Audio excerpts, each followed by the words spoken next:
Hoje nós vamos falar no Business in Connection sobre o direito digital, mas também vamos explorar muito o direito de família. Uma grande especialista está presente.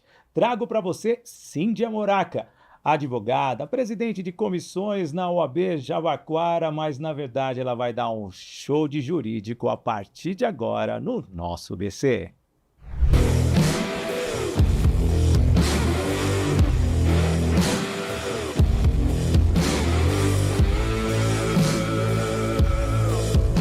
Alô amigo, alô amiga, seja bem-vindo, seja bem-vinda ao nosso Business in Connections de hoje. Que honra ter a sua presença aqui no canal Sidney Botelho. Já peço para você se inscrever, claro, também no nosso portal IG, no IG Play, e também nós estamos no canal do YouTube do IG, além do canal do podcast Business in Connections. Hoje vamos falar do direito, e você sabe, sempre quando vem um advogado aqui, muitas novidades jurídicas e talvez algo que você desconheça é desvendado. Então, já quero saudar essa grande amiga, Cíndia Moraca. Nossa! Todos devem te confundir, mas depois que você começa a dar o show com o seu talento, tudo cai por terra por esse Cíndia, não é verdade? Então seja bem-vinda. Obrigada, Sidney. Que honra estar aqui com você no Business in Connections. Fiquei sabendo que vocês têm aí para mais de 65 milhões de views nesse programa. Isso aqui é um sucesso total. Eu estou muito feliz e orgulhosa do seu convite. Muito obrigada por me receber. Sim, nós vivemos o mundo digital. Só aqui na apresentação nós estamos em todas as plataformas. Onde o direito digital entra?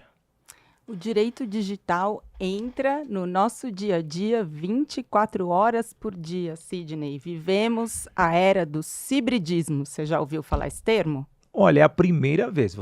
Olha que eu tenho 33 anos na área de TI. Explica para mim.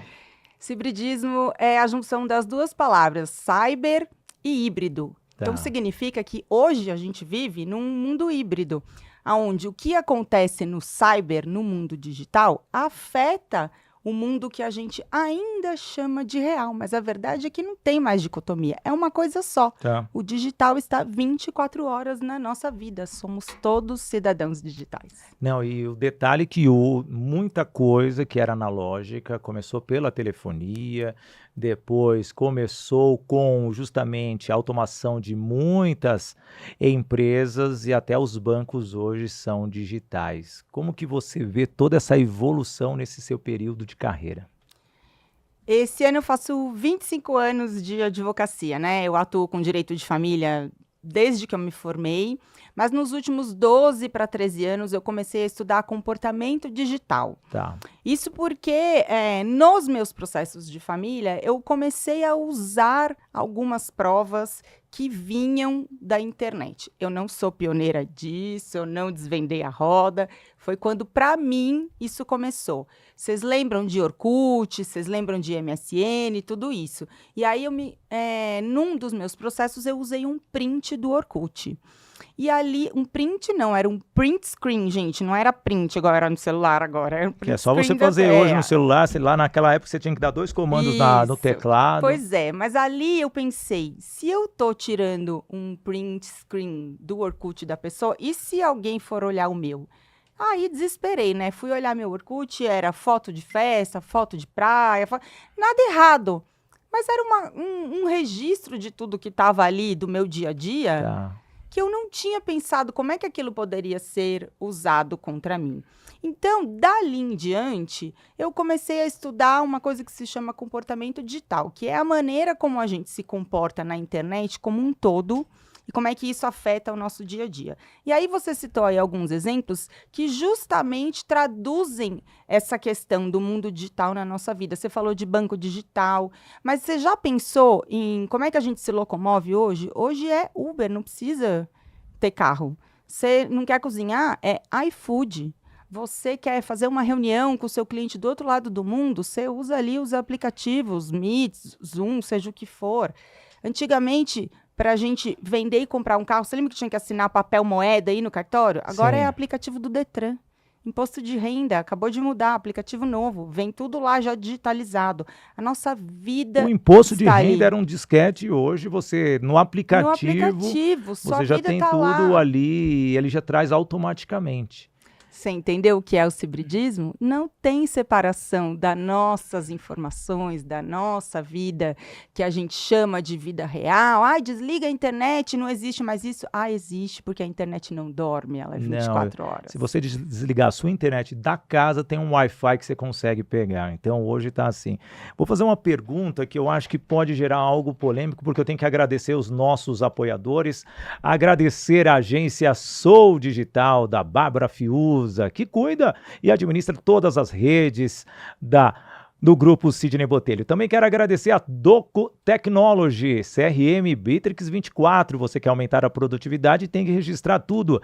Também a Toye Produções e Eventos, produzindo os maiores eventos do Brasil, principalmente para você treinador e você palestrante. Tem a Unielas Marcas e Patentes. Registre a sua marca, porque pode vir alguém no digital aí, ó, e usurpar da sua marca. E também a Toye Treinamentos, levando o método Agir para a sua empresa, motivando o seu time. E além da Voice Training Escola de Oratória, formação de palestrantes, formando palestrantes, fazendo com que executivos levem o seu conhecimento para todos os clientes e a comunicação interna das empresas seja assertiva. Cíntia, deixa eu fazer uma pergunta. Nós falamos dessa digitalização. Por que os cartórios ainda não digitalizaram e não fazem que nem o Detran? Para nós não precisarmos mais lá reconhecer firma, temos aí o gov.br. Por que ainda Olha, essa coisa tão arcaica? estamos no caminho, sabe? O e-notariado está aí, os cartórios já estão se digitalizando. Hoje mesmo, antes de vir para cá, sem sair do meu escritório, a minha cliente morando em Londres, fizemos o inventário do pai dela e hoje assinamos com o cartório, via certificação digital, a certidão de inventariante. Então, acho que os cartórios estão caminhando para isso. Por outro lado, ontem mesmo eu tive que ir no cartório retirar uma escritura de casamento com averbação de divórcio. Então, eu tive que ir fisicamente. Mas acho que está caminhando para isso. Já temos algumas coisas acontecendo aí para facilitar a vida. Tem um prazo? Não tem.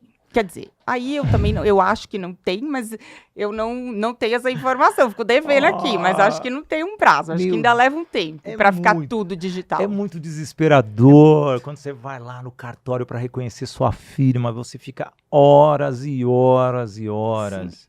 Pois sabe? É algo que realmente incomoda todas as pessoas e poderia automatizar. Mas você falou aí de um inventário lá de Londres e você trabalha muito o comportamento. Como que você vê os idosos nessa digitalização? Olha, que pergunta boa, viu? Nos últimos anos, Sidney, além do meu trabalho na advocacia propriamente, né, eu atuo no contencioso, na parte administrativa extrajudicial, eu também faço um trabalho com aulas e palestras na área de educação digital. Sim. E eu senti nos últimos, 2, 3 anos, a necessidade de inserir nesse conteúdo que eu levo às escolas, às empresas, aos escritórios, etarismo digital.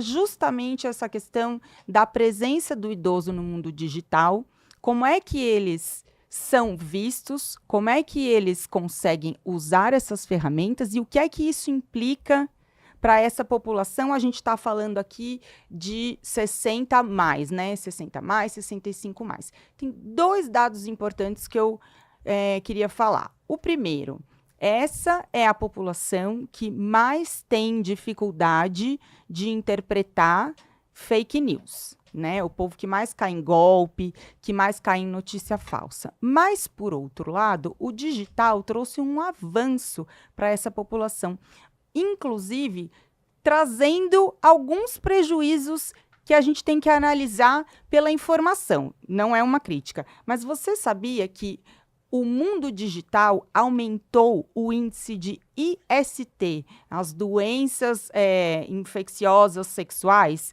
Sim. na população 60+, Porque antes essa população vivia isolada.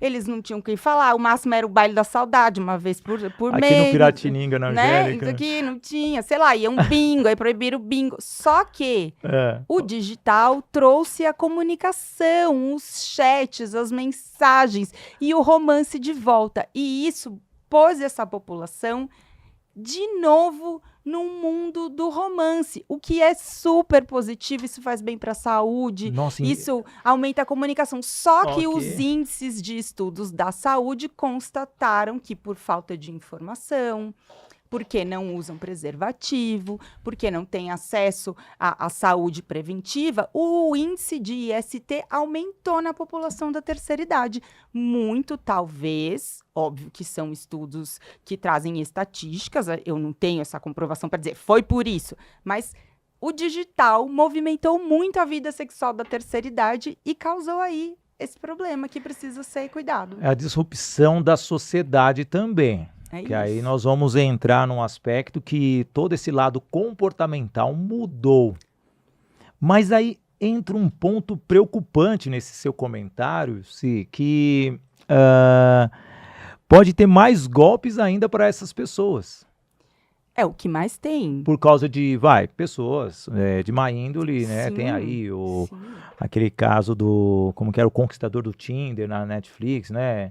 Aquele é um episódio de como isso é facilmente manipulável, sim. Mas a gente tem todo santo dia pessoas que acham que tá namorando com o Elon Musk, com o Brad Pitt. Gente, tem isso, é colocar no Google. Idosa perdeu milhares de reais porque namorava com o Brad Pitt. Tem muito golpe assim. Mas teve um que perdeu esses dias pelo Elon Musk e ela tava namorando sério e o Elon Musk tava sem dinheiro e pediu dinheiro para ela. É isso. Como que uma pessoa acredita numa coisa dessa? Você trabalhando como uma pessoa da lei e uma pessoa inteligente nessa parte de comportamento. Olha, mesmo sendo uma pessoa da lei, né? Eu sou advogada, então eu entendo das questões legais, jurídicas das coisas, mas a resposta para a sua pergunta não é sobre leis. Ela é uma questão de psicologia, de sociologia, de antropologia. As pessoas estão carentes, as pessoas estão sozinhas. A gente vive num mundo violento, num mundo preconceituoso, num mundo que não acolhe diversidade, que conforme vai se ficando mais velho, você vai se isolando, seja porque os acessos se tornam difíceis, seja porque você se torna um entrave para a própria sociedade, porque a sua família está vivendo na demanda do trabalho, nos próprios interesses, e ali tem uma população carente, precisando de atenção. A gente tem um índice de mulheres que sofrem violência doméstica crescendo exponencialmente no nosso país. Então, a gente também tem quantos lares aqui que são liderados por mulheres sozinhas, viúvas, separadas, divorciadas, que nunca se casaram. E essas pessoas querem companhia, então elas estão mais suscetíveis a serem manipuladas. E é isso, entende? É menos sobre lei e mais sobre a questão psicológica da coisa.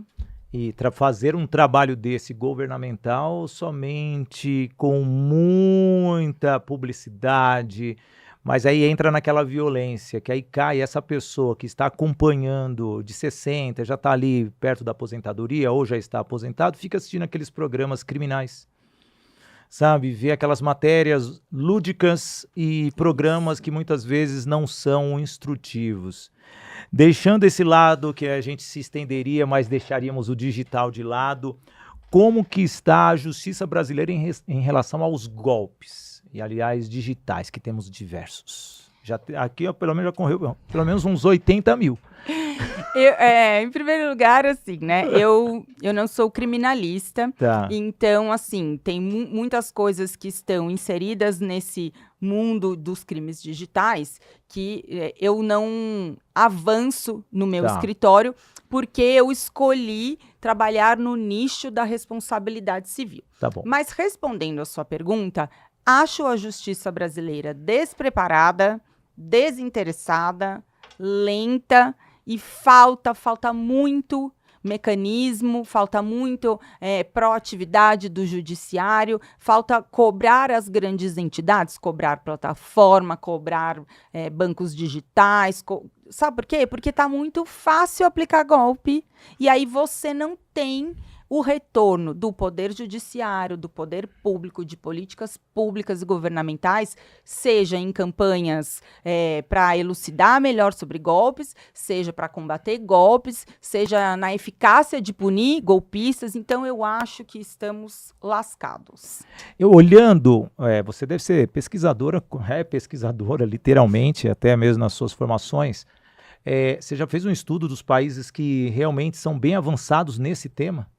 Tem algumas pesquisas aí, eu não vou saber te citar agora, e a gente pode depois colocar Mais à até frente. no link dos comentários, ou Sim. depois um print, justamente colocando o Brasil, tá quase lá em último, acho que numa contagem de 20 países, dos países que a população é mais suscetível a cair em golpes e fake news. É facinho da gente achar essa informação depois, eu deixo ela nos comentários do link. Trazendo algo que foi um tema rápido que até o judiciário teve que entrar em ação no ano passado, que foi a questão das bets, envolve o digital. E trabalha muito o comportamento humano. E você citou o bingo. O bingo era assim. Eu vou contar um caso, deixa eu olhar aqui para vocês de casa, que eu gosto de dizer. 1996. Estavam lançando um bingo na frente, na avenida de frente da minha casa. Eu lá precisando de dinheiro, recém-pai, nossa, tinha acabado de nascer minha filha, e ao mesmo tempo eu bati lá, precisando de locutor. Fiz o teste. Quando eu entrei naquele bingo, só tinham senhorezinhas ali, e peguei, comecei lá, 33, 33, 22, tal. Foram 2 sessões de chamadas. O dono do bingo chegou para mim e falou assim, você não está aprovado. E eu precisava daquele dinheiro e eu sei que eu fui bem. E aí eu falei, mas por quê? Eu estou te reprovando porque você é muito técnico e clássico para eu te prender aquilo. Aí vem a reflexão. Saí de lá frustrado por não ter recebido a oportunidade de trabalhar para sustentar minha filha, mas dias depois eu percebi que aquilo só foi uma forma de me impedir de ficar lá e veio uma proposta de uma multinacional. Estou falando isso porque realmente aconteceu, já aproveitando os bingos. Achei que você ia entrar no bingo, ganhar 1 milhão, que você tinha ganhado, feito a tinquina, cartela cheia. Mas eu tenho, depois eu te conto fora do ar, que um dia um bingo me ajudou a ganhar um processo. Eu já ganhei R$500 no bingo uma vez, gente, eu gostava de ir no bingo. Meu irmão ganhava o 13º do time dele, da empresa. Olha. Ele ia lá com pouco dinheiro e ganhou 2 vezes, 2 anos consecutivos. Ah, eu só ganhei uma vez. Mas foi muita sorte. Ou as bets, vamos voltar nas bets, que virou um tema e até que a justiça brasileira atuou rapidamente, bloqueando, fazendo um processo. Teve que fazer, porque muitas pessoas, quando entrou o Bolsa Família da jogada, obviamente eles tiveram que colocar as regras. Como que você avaliou tudo isso? Em primeiro lugar, né, eu acho que assim, eu não tenho nada contra os bingos e eu achava que era um bom entretenimento, mas existe uma distância gigantesca entre um bingo e as bets, por 2 motivos. As bets estão aqui, 24 horas nas nossas mãos. Vivemos a era do hibridismo, lembra? Tá tudo aqui. As bets têm também a questão da influência. Hoje, a gente vive no mundo da influência. Então, você tem ali influenciadores digitais que passam os seus dias faturando milhões para te convencer que jogar todo o seu rico dinheirinho nas bets, que aquilo é uma boa ideia. Só que ele ganha em cima do que você perde. Então, tem essa questão que eu acho importante. Então, antes da gente chegar nisso, da ação do poder público que foi necessária, muito necessária, no meu ponto de vista, na minha opinião, tinha que proibir bets. Não faz sentido para mim você submeter a população a um desgaste, a um consumo viciante livremente. Mas cada um joga se quiser. Mas gente, os mecanismos de dopamina Tem muitos estudos que dizem o quanto é que nós somos afetados pelas coisas que acontecem no Sim. digital. A gente perde o controle. Você vê ali de jovens que usam o celular dos pais sem autorização, até idosos perdendo dinheiro da aposentadoria. Por quê? Porque tá ali de um jeito que é estimulante e eu considero extremamente prejudicial. Eu sou contra as bets, não vejo nenhuma produtividade nisso. Acho que a maneira como está sendo conduzido é muito flexível ainda, mesmo com essas medidas importantes que você citou. Eu realmente sou contra bets. E me perdoe aí quem gosta. Não, forte. Aliás, você vê todos, você assiste uma partida de futebol, você pega lá, tem 6, 7 anunciantes dentro de uma partida. Se você ficar vendo as plaquinhas de publicidade, cara, mas também quando foi sair a normatização da justiça, mais de 210 bets foram autorizadas ao mesmo tempo a atuarem no Brasil. Pois é, gente. Você pensa isso? É um negócio 24 Eu horas. tive um jovem amigo meu que perdeu 20 mil reais. 20 mil reais e ele foi, assim, enganado, porque ele começou com 100 reais. E ele conversando comigo, quando ele bateu 9 mil em uma odds, falei, cara, que você já não saca e para aí. Para. Mas é o mecanismo do Não vai gatilho, muito, né? para, você já ganhou de 100 mil, você tá com 9 mil, pega aí, vai fazer uma viagem. Não, Sidney, tranquilo. Um mês depois eu encontrei ele frustrado, chateado, tomando remédio. Eu falei, e aí, o que aconteceu? Perdi 20 mil reais que eu apostei errado. Cara, primeiramente, aí eu brinquei com ele, você não apostou no São Paulo não, né? Que é meu time de coração, que eu não aposto R$1 lá. Não, Sidney, eu apostei em um outro time. Mas, cara, você vê, numa situação dessa, a pessoa se prejudicou. Aonde afeta a família? Agora, olha a advogada familiar chegando aí, ó. Afeta a família integralmente, Sidney. Veja, você mexe primeiro com a estrutura emocional daquela pessoa que está jogando, se viciando, se tornando um dependente daquilo. Segundo, você mexe nas finanças dessa família, né? Você está contando aí uma pessoa que perdeu 20 mil reais, se endividou, não sei como é que ficou aí a situação dele.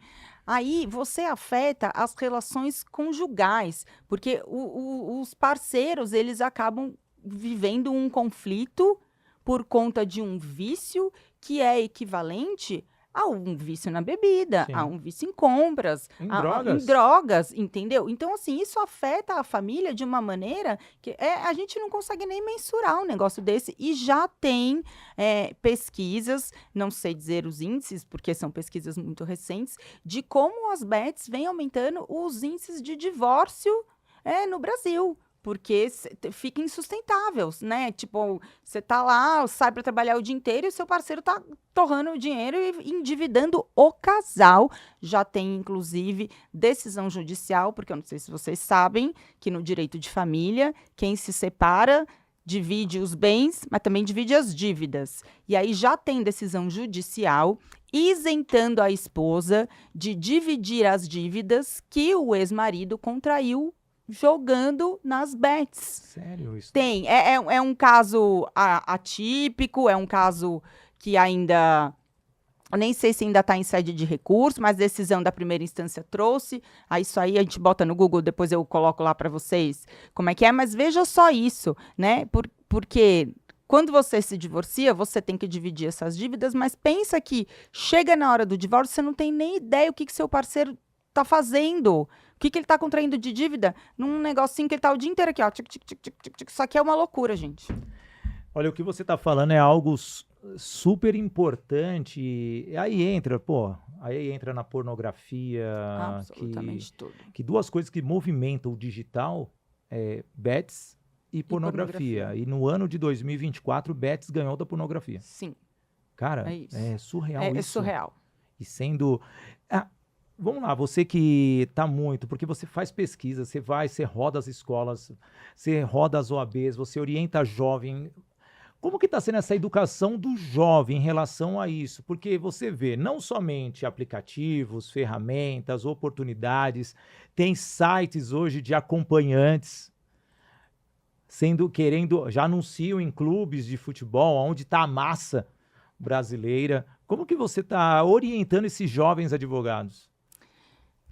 A gente tem que pensar em Porque esse jovem advogado é estrategicamente. digital. É isso, né? Então, assim, para o jovem advogado, já pode fazer um merchan agora? Fica à Para o vontade. jovem advogado, eu tenho uma mentoria que se chama Advocacia e as Redes Sociais. É para o jovem advogado entender como é que ele usa as redes sociais de maneira ética, fazendo um marketing jurídico dentro do que diz o provimento 201 da OAB, mas também como uma ferramenta de ter presença digital, porque dá para usar, Sidney. Nem tudo na internet é um problema. Tá. Só que a pergunta que você me faz é sobre educação digital, letramento digital. Inclusive, tem uma matéria recente de uma revista canadense chamada Thomson Reuters. Tá. Eu uso muito ela nas minhas palestras. E dos 6 itens que ela coloca lá como sendo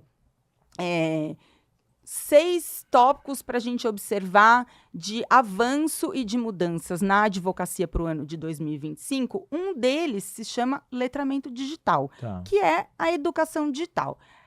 Da minha parte, eu faço isso em formas divididas. Então, eu vou às escolas municipais e estaduais, é um trabalho social que eu faço na minha região, dando uma aula de direito digital básico, porque o óbvio não existe, né? Parece que a gente sabe tudo, a gente está acostumado, o celular na mão o dia inteiro, mas tem coisas que a gente não tem ideia. Sabe o que me surpreende? Ensino fundamental, ensino médio. Que quando eu falo com as crianças e com os adolescentes, eles sabem de tudo que eu estou falando. E os professores... É mesmo? Ah, mas não pode isso? Ah, mas teve isso? Ai, como é que usa isso? Os jovens sabem tudo. Os jovens estão nas trends, eles estão nas redes sociais, eles conhecem os mecanismos, mas, por outro lado, por exemplo, eles não sabem mais usar um notebook, eles não sabem usar o computador, eles não sabem digitar, eles não sabem escrever à mão, porque tudo é uma comunicação feita aqui. Fora isso, eu vou às faculdades e dou uma palestra, um treinamento, um workshop para o corpo docente no início do ano, porque também tem as questões agora de exposed, né? Esse termo muito comum, que é você tudo postar na internet. Só que o que acontece? Nos contratos das escolas e das faculdades, tem uma cláusula lá dizendo onde os pais autorizam ou não se pode usar a imagem da criança, onde o aluno autoriza ou não se pode usar sua imagem para publicidade, mas sabe o que não tem? Alô, escolas, faculdades? Doutora Cíndia Morax está aqui ao seu dispor para a gente revisar esses contratos, porque as escolas e faculdades, muitas ainda não colocam uma cláusula para proteger os direitos de imagem e de voz do professor. E aí a gente tem muitos episódios de professores sendo expostos indevidamente, porque na internet a gente não tem a dimensão do que um corte. Um corte é você, né, tirar um pedaço de um vídeo e colocar ali de uma maneira que aquilo... interpretativo. Exato. E o que isso gera de problemas. Então, a gente também não pensa nisso, isso faz parte hoje do meu trabalho, preparar o corpo docente para o início do ano letivo, para que eles saibam lidar com isso, para entender questões de direitos autorais também, Sidney, porque... todo dia você está em qualquer lugar. Quantas vezes você já foi dar palestra, você já foi assistir palestra, vezes, e o pessoal está tirando print do seu material e, portanto, esquece que tem direito autoral. E, fora isso, tem a questão da própria advocacia, que eu faço essas mentorias, que eu tenho circulado a OAB de fato, falando de comunicação digital para os advogados, e também ao último nicho ali, que é a questão da terceira idade, que a gente falou anteriormente. Só que é muito difícil, Sidney, é muito. O seu desafio é muito gigante, principalmente porque você vai trabalhar várias camadas, são camadas que muitas vezes não quer investir, você vai precisar de apoio do terceiro setor e do órgão público. Por quê? O terceiro setor para ajudar juntamente para essas ONGs, essas pessoas mais carentes entenderem essas situações. O professor como um todo, que o professor, infelizmente, no Brasil, ele está mais preocupado pelo seu salário. E, desculpa, mas mesmo assim, ele pode estar preocupado com o salário, mas ele poderia hoje, com tantas oportunidades no digital, levar conhecimento também. Não é uma zona de conforto, mas é uma passividade nessa questão, sabe? Então eu entro nesse ponto também porque o professor não precisa de oratória, O professor precisa de oratória, de didática, sabe? né? Tem que estar Técnicas, atualizado e interpretação. tudo. Mas você É um sabe choque que... quando você oferece. Eu estou trazendo isso É? porque é a mesma coisa você leva conhecimento como eu levo. E do nada, não, oratória não, só vou ali dar aula para crianças. As crianças estão dando um baile. Um baile. Eu amo dar aula para criança, Sidney. Eu amo porque eles são os mais atualizados de todos os assuntos. Eles sabem tudo do que eu tô falando. Eles não comem bola com coisas bobas. Mas sabe uma coisa que a gente, às vezes, vai muito além pensando em combater crimes digitais, em ensinar sobre, cuidado com o link, não vai cair num e-mail de phishing. Só que a gente não ensina coisas básicas, por exemplo, que coloque o seu nome no seu WhatsApp, no lugar onde está escrito o nome. Você abre lá seu WhatsApp. Vai lá agora, você. Abre lá seu WhatsApp, configurações, aí aparece lá, né? Nome. Ali no nome, é para você pôr o quê? Nome. É para colocar o hino do seu time? É para colocar salmos? É para colocar emoji? Não, porque quando você está falando com alguém, é aquilo que aparece lá. Todo dia eu recebo e-mail de um monte de florzinha. E-mail não, né? Mensagem. Florzinha. O Senhor é fiel. Não sei com quem eu tô falando. Então, assim, isso é educação digital. Coloque seu nome certinho ali no seu WhatsApp, especialmente se você vai usar para trabalhar. A outra coisa, o e-mail que você usa, gente, o e-mail é seu RG digital. Não adianta fazer um e-mail sim de gatinha 2025. Pega bem eu mandar e-mail para o meu cliente assim, mas eu recebo vários, gente. Vocês não têm noção dos e-mails. Eu tenho uma lista, eu tenho um portfólio que eu uso nas palestras de e-mails bizarros que eu já recebi. O nosso técnico aqui, o Gabriel, ele é conhecido no e-mail dele do Gmail, Gabi Garoto do Brás, @gmail.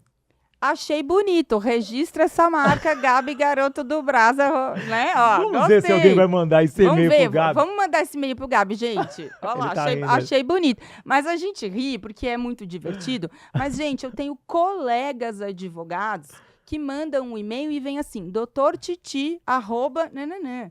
Eu sei que é o apelidinho dele de infância, que ele é conhecido por isso ali, mas você está tratando com o patrono da outra parte. O nosso e-mail hoje, ele é cedido para o cartório, para você receber o link da audiência. O cartório tem que digitar lá, doutor Titi. Fica bom?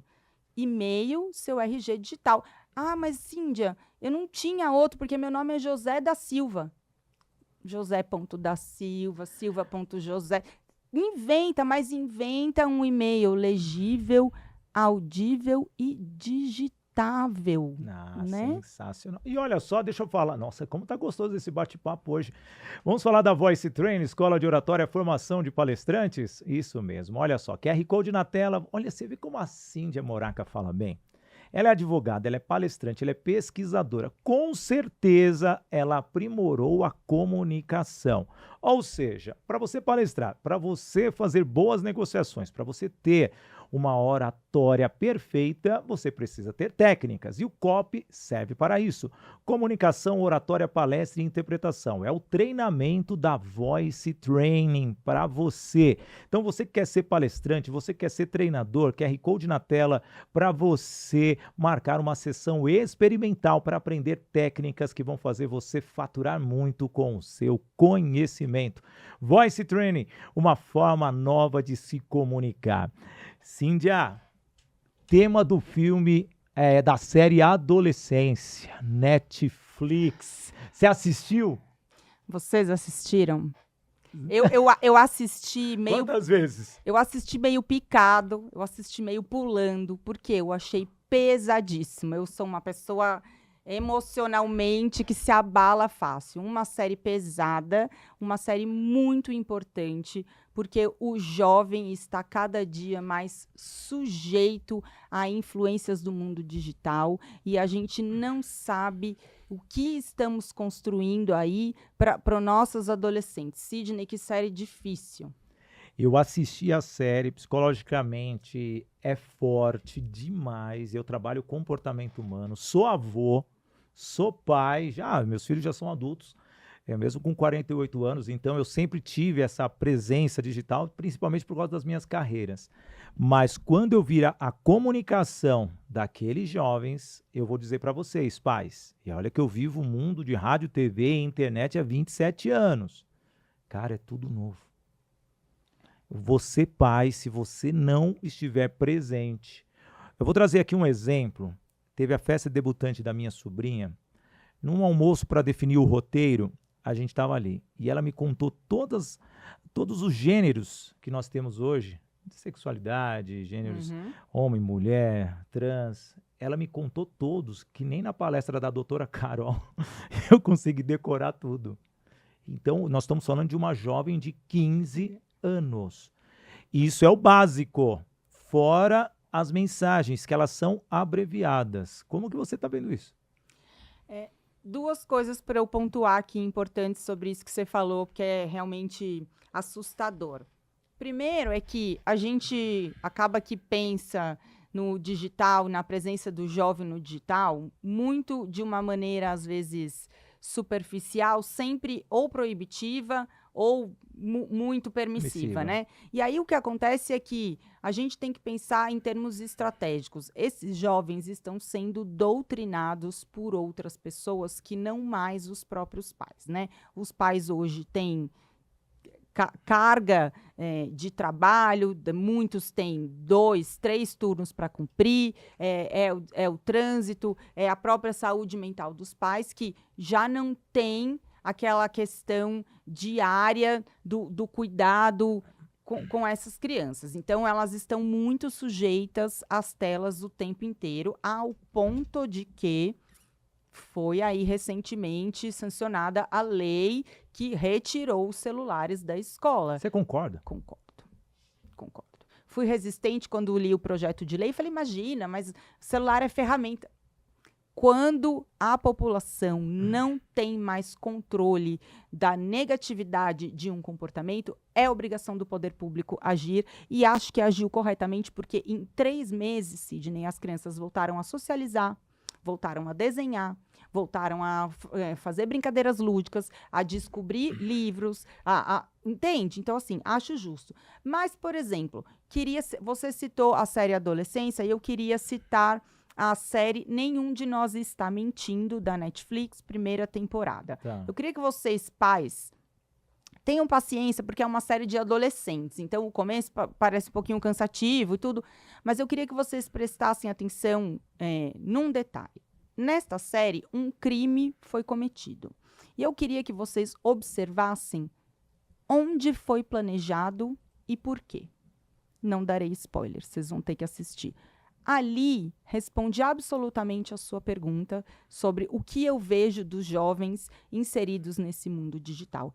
Eu, que estou há 13 anos estudando comportamento digital, fiquei embasbacada no último capítulo, quando eu descobri o que é que tinha acontecido ali. Eu falei, nunca eu teria pensado.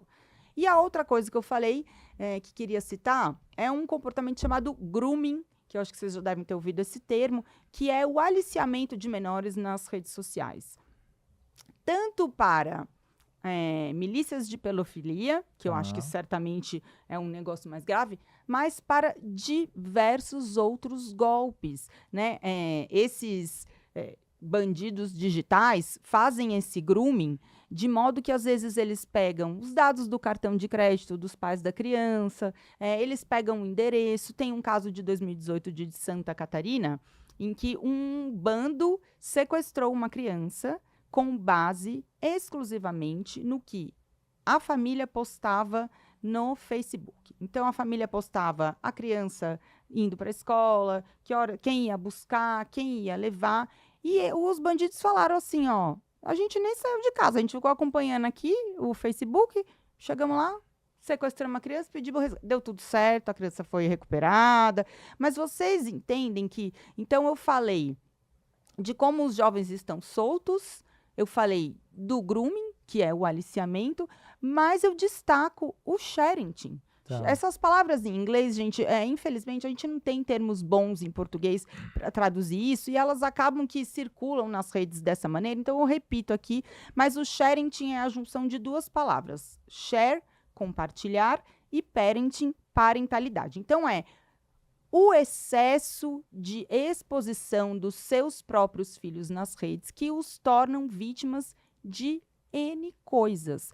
Na medida em que a gente pensa mais na proteção contra a pedofilia, contra golpe, o que a gente não está pensando como adultos que expõem crianças nas redes? Primeiro, que a gente está violando a Constituição Federal e ECA, né, que preserva a intimidade e a privacidade da criança. Eu tenho casos praticamente toda semana de pais que ficam irresignados quando eu digo, mas você não pode ficar postando isso do seu filho. Mas por quê, meu filho? Enquanto morar na minha casa, eu que decido. Mas a lei dá a ele direito à privacidade e intimidade. Reparem, as crianças não têm mais esse direito. Os pais postam o dia inteiro. A criança trocando a primeira fraldinha, comendo a primeira frutinha. Quer fazer com que a criança estoure, né? Como uma influenciadora digital. Pois é, Sidney, mas aí que a gente tem o projeto de lei Larissa Manoela, que está aí rolando, que é justamente porque tem que reservar uma parte desse dinheiro que os pais estão ganhando com essas crianças para eles. Porque aqui no Brasil, assim, você posta 200 TikToks da criança, monetiza, ganha dinheiro, a criança não tem dimensão, ela não consentiu, muitas vezes ela chora que não quer participar e os pais continuam expondo porque estão ganhando dinheiro. Agora, eu te pergunto, essa é para você. Como é que a gente vai tirar isso das famílias? Tem famílias que saíram de comunidades, que saíram de não ter o que comer, fazendo exposed de criança nas redes sociais e faturando. Tem um caso aí recente que está grávida na minha mão, que é uma mãe que posta vídeos com a filha dançando. A filha tem 12 anos, se tiver.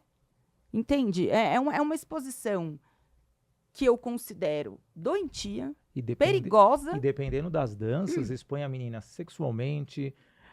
Depois, com isso, a menina segue outros caminhos, começa a receber assédio, não somente... Já está recebendo. E a mãe ri nos comentários. Põe foguinho. Entendeu? Ela acha bom, entendeu? Eu acho uma loucura.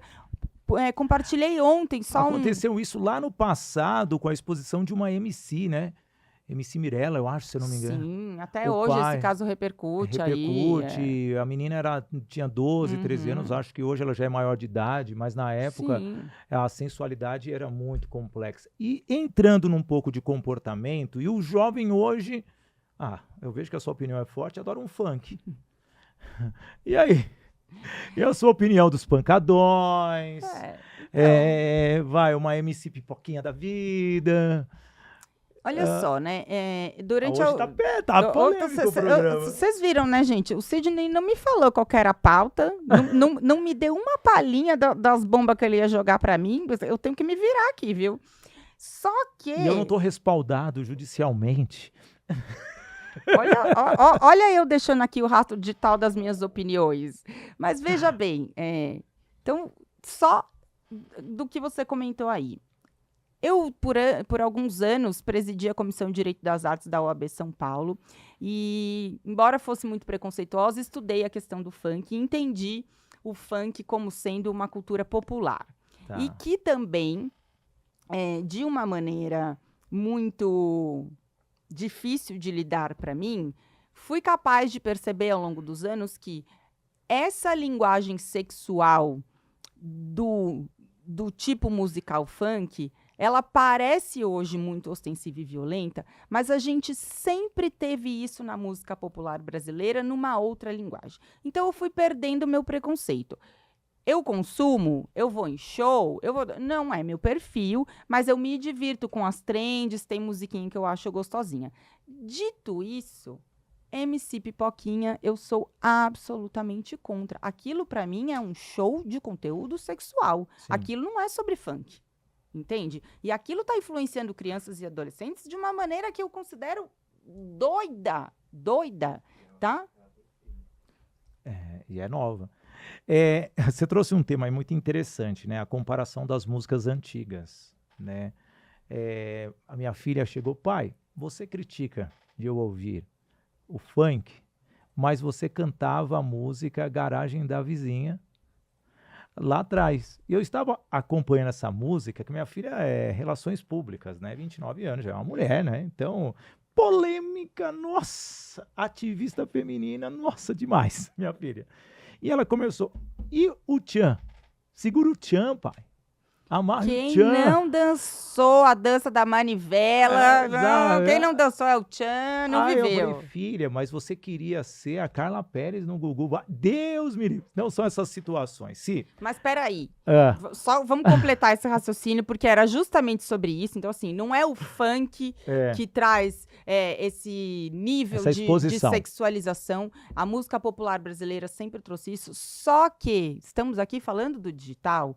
Então, a era do hibridismo é que deu amplitude a isso. Sabe por quê? Porque antes, as famílias que não queriam que as crianças cantassem essas músicas, que não dançassem essas músicas, elas tinham controle disso. Hoje em dia, qualquer 10 minutos no seu celular, uma criança, um adolescente será submetido a essas músicas, porque elas tocam o dia inteiro nas trends. Sim. Não temos controle da linguagem que as nossas crianças, os nossos jovens estão usando. Você falou em algum momento, e eu não comentei, sobre a questão de escrever tudo abreviado. É isso, gente. Não, a gente não tem controle. Essa é a preocupação que a gente precisa ter na era do hibridismo. É entender que o digital é a nossa vida agora. A gente não vive mais separado. Então quando chegar em casa eu não vou deixar ouvir. Mas ouvir o dia inteiro. Os pais não estão 24 horas por dia com os filhos. Se estamos caminhando para o final, você que é uma pessoa maravilhosa, um conhecimento, vocês percebem que quando vem um advogado e uma advogada aqui, eu não fico com essa questão de doutor não, né? Porque eu tenho muita liberdade com eles. E eu vou pedir para você deixar um recadinho para todas as pessoas. Você pode falar com quem você quiser, um recadinho para transformar a mente dessas pessoas num digital mais consciente. O meu recado é: conheçam o termo rastro digital. Rastro digital é o conjunto das informações que podem ser obtidas sobre nós, analisando o que a gente faz nas redes sociais, na internet, nos aplicativos. Tudo isso diz respeito às nossas filosofias, às nossas ideologias.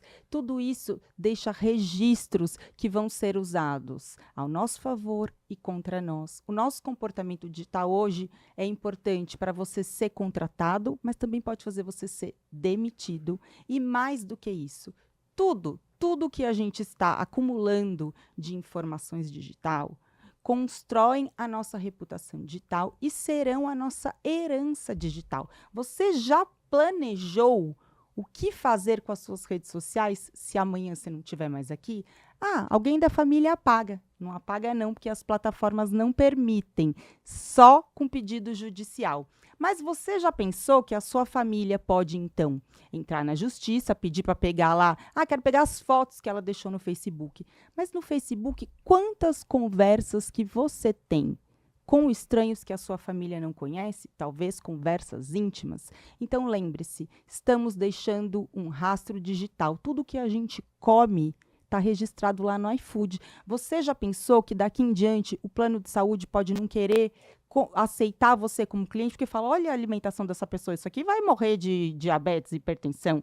Você já pensou em todas as corridas que estão no seu Uber, que dá para saber onde você está diariamente? Você já pensou em todos os dados que você está deixando? Rastro digital, gente. Entendam o conceito de reputação digital e saibam, nós estamos sendo vistos.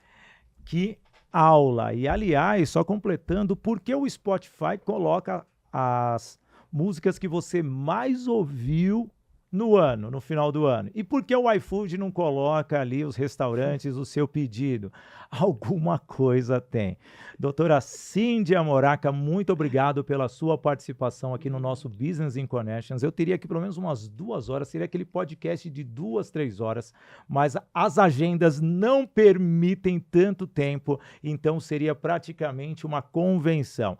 Eu quero agradecer muito você que ficou aqui. Vale lembrar que nós temos o apoio da agência Sou Digital, também a Docu Technology, temos a Toye Produções e Eventos, temos a Unielas Marcas e Patentes, a Toye Treinamentos e a nossa Voice Training Escola de Oratória. Estamos aqui de segunda, quarta e sexta no meu canal Sidney Botelho, também estamos no Wig Play, estamos no canal do YouTube do Wig, no canal do YouTube do podcast Business in Connections e também no portal Wig. Eu, Sidney Botelho, vou encerrando por aqui. Agradeço muito a sua presença digital e de uma forma saudável. Peço para você deixar aquele comentário e, como eu gosto sempre de dizer, viva o momento com coragem e coração. Valeu, até mais!